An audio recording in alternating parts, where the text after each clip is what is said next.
guys, welcome back to my channel. If you're new here, then welcome. I'm glad you decided to join me today. I was at the Huntsville Comic-Con recently, and it got me thinking, how many famous people have I actually met, and did they disappoint me, or was it a great experience? So let's talk about it. The first famous person I can actually remember meeting, well, it wasn't actually a famous person, it was a famous car. My dad always liked to go to car shows, and he would take us along. So I have actually seen the General Lee from Dukes of Hazzard and the Knight Rider car, Kit, and I got to sit inside Kit. I can't find the picture, but boy, that was an exciting day for me. And then I saw the DeLorean, or one of the many, that they used in Back to the Future. It wasn't until I was in high school that I met my first famous person, and it was Kirk Cameron from Growing Pains. He's moved on and done a lot of things since then, but at the time it was because of Growing Pains. And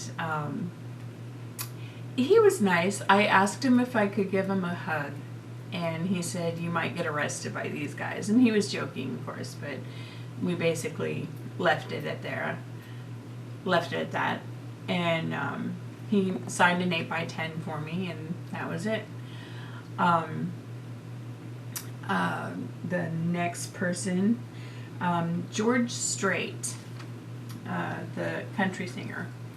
I lived in San Antonio for a time, and I worked at the Four Seasons Mall, which is a huge mall. It's like 4 levels, and it's got just about everything under the sun. And I worked at La Madeleine's, which is a French cafe inside the mall in the food court. And he came through the line, and he was really nice, really polite, had that southern accent that he's known for. Tommy Lee Jones also came through the line at La Madeleine's once, and he had actually bumped into my brother.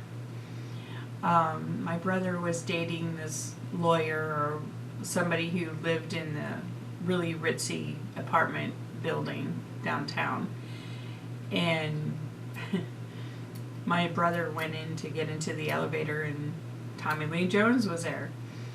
And he was saying, well, you know, he was thinking to himself, what can I say that's going to stick out in his mind? He says, I know. And mind you, our whole family is very sarcastic, and we have a great sense of humor.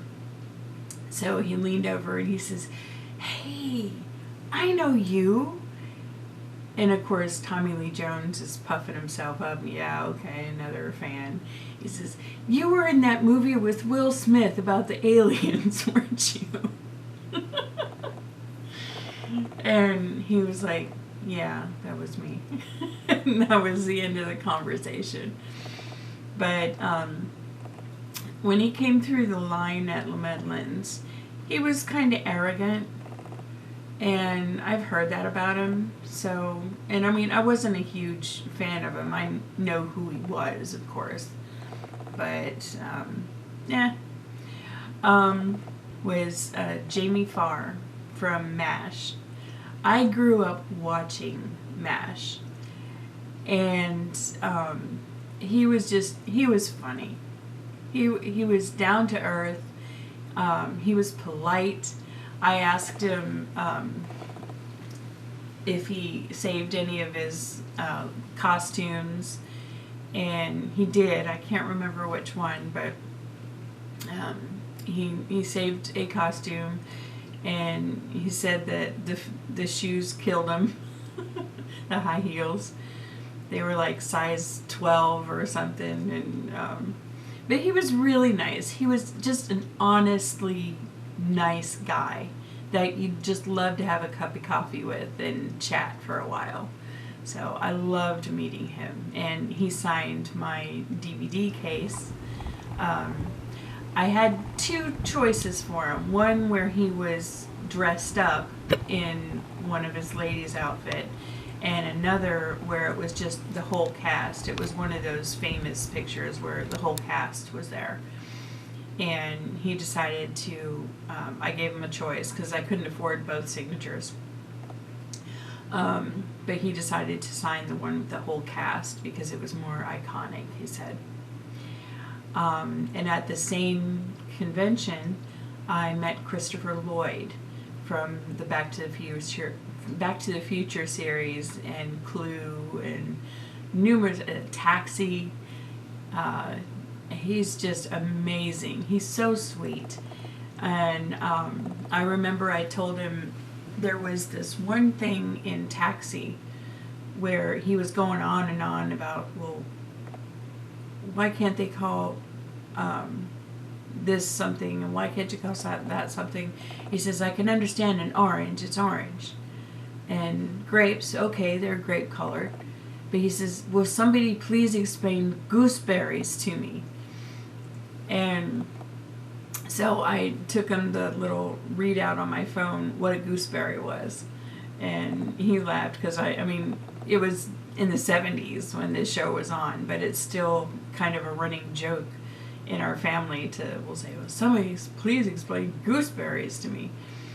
So, but he was really nice. He was so sweet. Me and my son both shook his hand and told him that we just thought he was wonderful.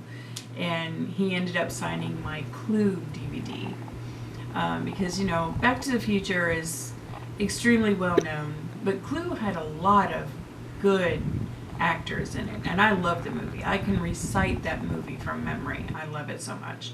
So I had him sign my Clue box instead.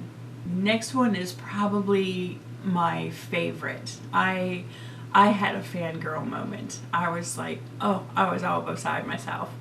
Ralph Macchio. Oh.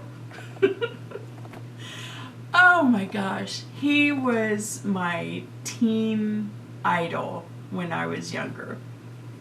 And I actually brought a magazine that back in the days of Tiger Beat and teen magazines and that kind of thing, they would focus on one star. And then, I mean, they'd have a couple others in there. They had a picture of Michael J. Fox and a picture of Rob Lowe or whatever. But most of the magazine, like 95% of the magazine, was dedicated to one star in particular.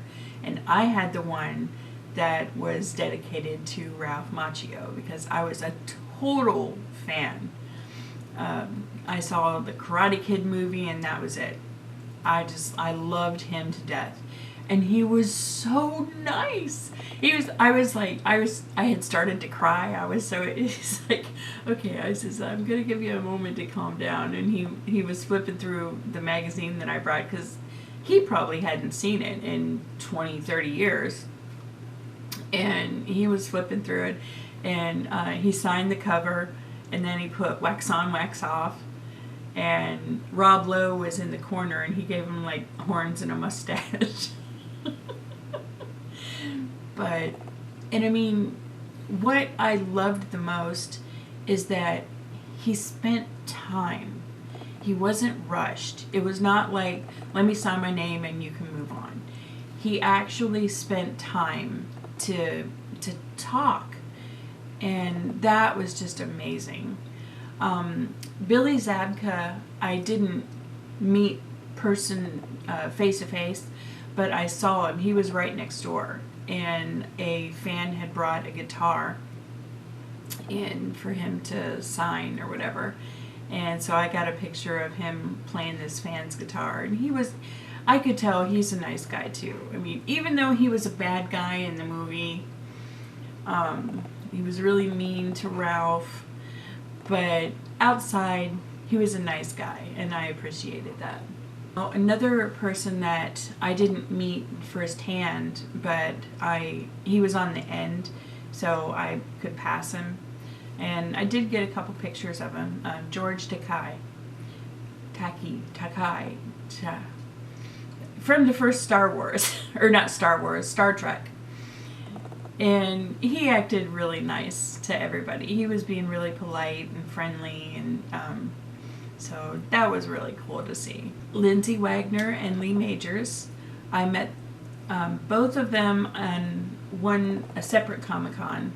I had my picture taken, and I had just got there. I had stood in line for, I kid you not, 2.5 hours, and they had a photo op, but it was only for like 15 minutes, half an hour, and I got there at the tail end because of the line, and I was out of breath, I was sweating, I was a hot mess, and Lee Majors didn't say anything. He was just standing there. He's really aged, but I mean, he was okay. He was just kind of standoffish. But Lindsay Wagner was really nice. She was really sweet. She's a good person. Okay, little husband interruptus. I also forgot to say I did meet Madeleine Albright.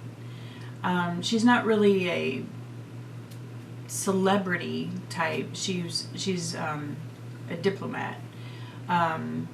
I was working in the Sheraton Hotel in San Antonio, and I was in the concierge lounge, and she stayed there for a while, and she was very nice. She was very personable. We chatted for a bit, and I was like, yeah, this is pretty cool.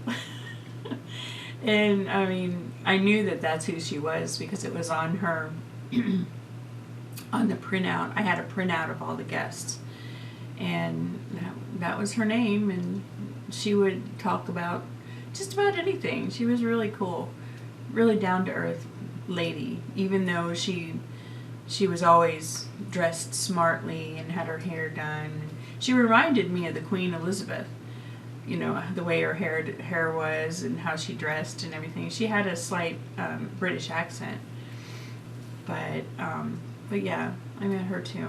Met Lindsay Wagner again in this past Comic-Con, and I had a picture taken with her and Lee Majors at the last one, and this one I brought the picture for her to sign.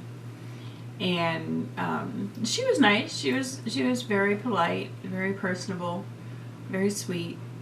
Not really much of a rushed feeling again.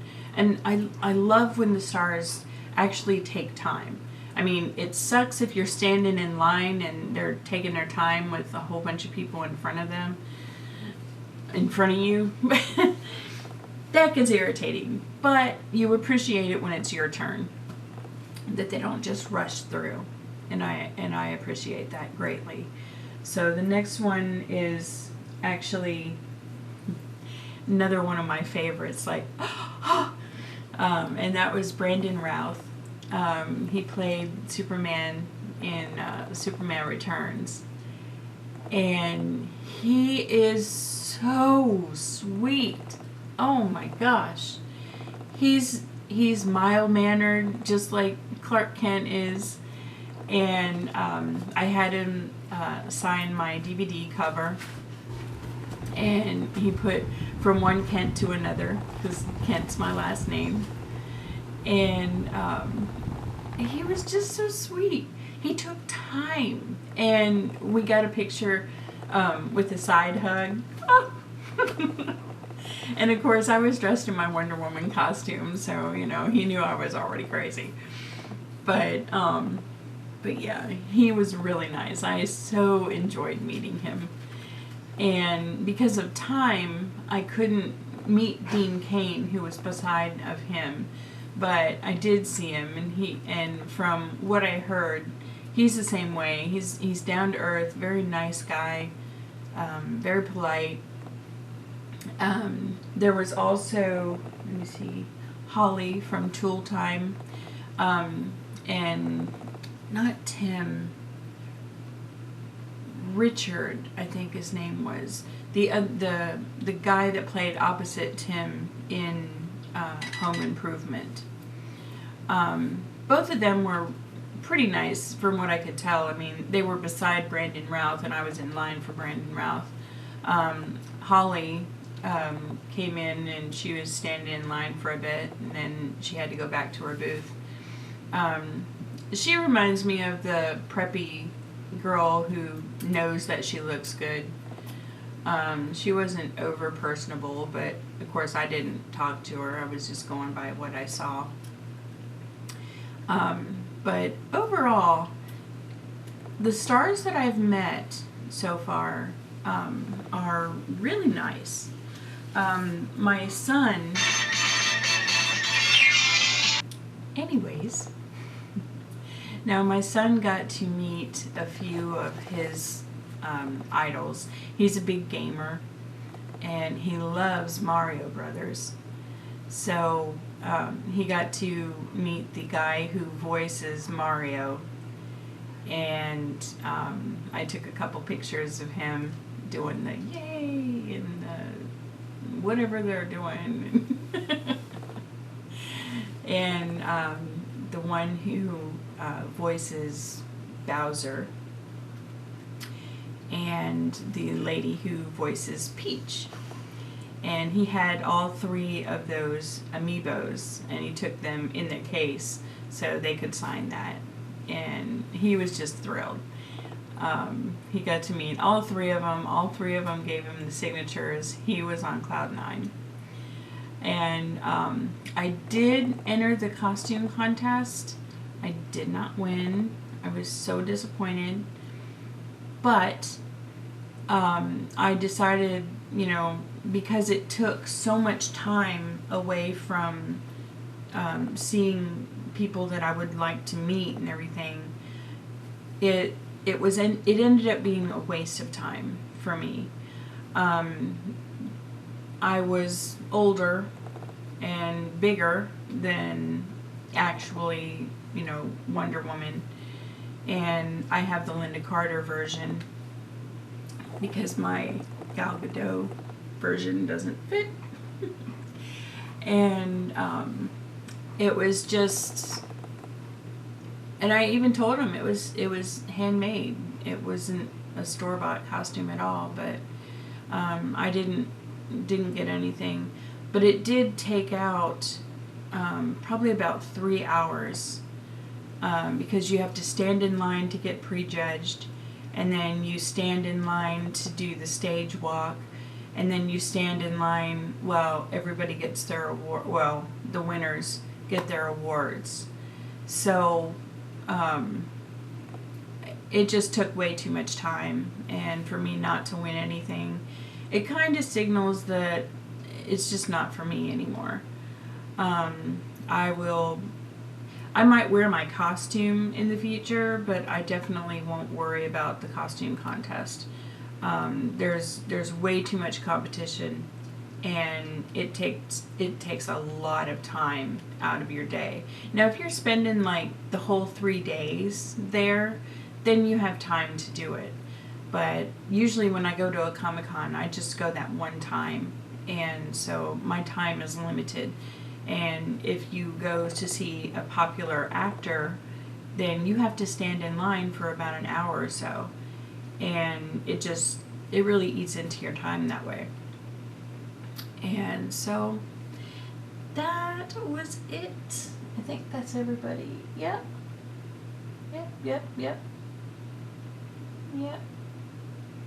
Now I will tell you that my dad once met Lee Marvin, and he is actually my namesake.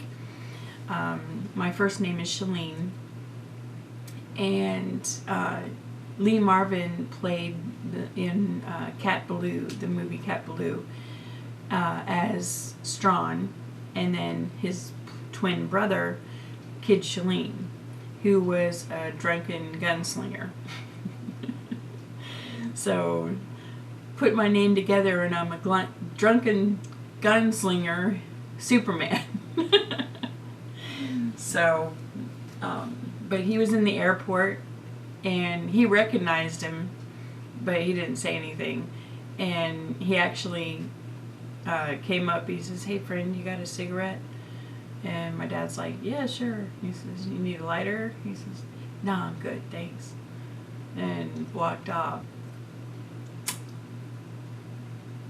He calls again and goes, "What?" "I'm trying to film. I get 1 hour without you. Please, let me film." Anyways.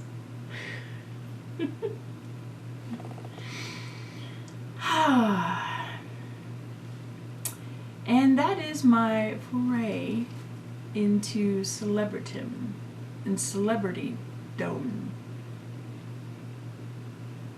That's my experience with celebrities. Really popular ones and maybe not so popular ones anymore, but they're popular to me and I really enjoy meeting them. As an actress myself, I can't help but appreciate what they do. I know it's a lot harder than some people may think. I'll remember them always, and I've got signatures and pictures and everything, and that's really cool. So if you have a chance to meet your favorite stars, go for it. It might not be worth it to some people to stand in an hour-long line for 3 to 5 minutes with their favorite star, but it's just cool. You have to do it. But anyways, that's my opinion. See you next time, guys. Bye.